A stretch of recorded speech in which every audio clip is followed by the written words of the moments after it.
Salam alaikum. Donc là, on va continuer avec toujours cette même racine. Donc du kaf, du ta et du ba. On va former un nouveau mot. Donc là, pour rappel, ça se lit donc kataba.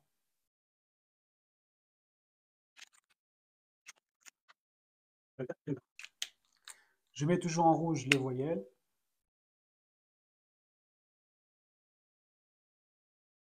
Voilà, donc là, on a les consonnes en noir, les voyelles, ce qu'on appelle en voyelles les harakat en arabe. Ça s'appelle les harakat.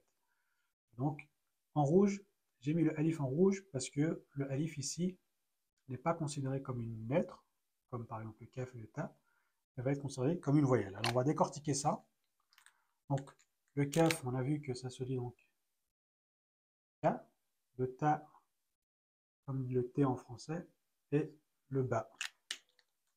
Ensuite en rouge, donc là le kaf il porte la fatha, donc la fatha c'est le a en français, mais vous voyez qu'il y a le alif en rouge. Ici le alif en rouge, c'est la voyelle longue du a. Donc en fait ça vient nous dire qu'il faut prolonger ce a quand on va le lire. Donc on ne dit pas ka, on dit ka, ka.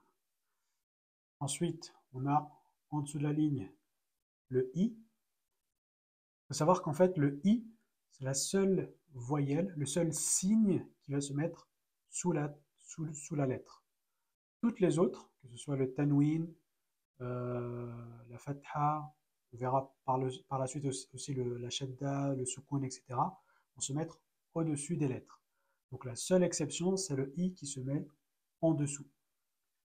Donc là, c'est ti, et là, on avait vu, donc c'est le tanwin bun. Pour rappel, le tanwin, donc, c'est toujours sur la dernière lettre, enfin, ça peut venir uniquement sur la dernière lettre d'un mot. Donc là, si je reprends, donc, ka, ka, tibun, ka, tibun, ka, tibun. Et donc, si je lis, kataba, katibun.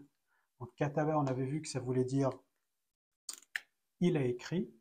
Et donc, il a écrit Kaatibun. Kaatibun, ici, c'est celui qui écrit, et en français, on traduit ça par l'écrivain. Donc, un écrivain plutôt, c'est pas l'écrivain, ici, c'est un écrivain, parce qu'on a le tanwin. Un écrivain a écrit. Donc, on va voir par la suite qu'en fait, en arabe, eh bien, le verbe se place avant le sujet. Kataba kaatibun, c'est un écrivain a écrit. Également, ici, on traduit en français par du passé composé. Mais en arabe, en fait, on n'a pas différents passés, en fait, on n'a que le passé. Donc, c'est-à-dire, c'est ce qu'on appelle l'accompli, c'est-à-dire ce qui s'est passé dans le passé, tout simplement. Mais en français, vous allez voir, voilà, le passé simple, le passé composé, etc. Et donc, en fait, ici, nous, en français, on va traduire par un écrivain a écrit.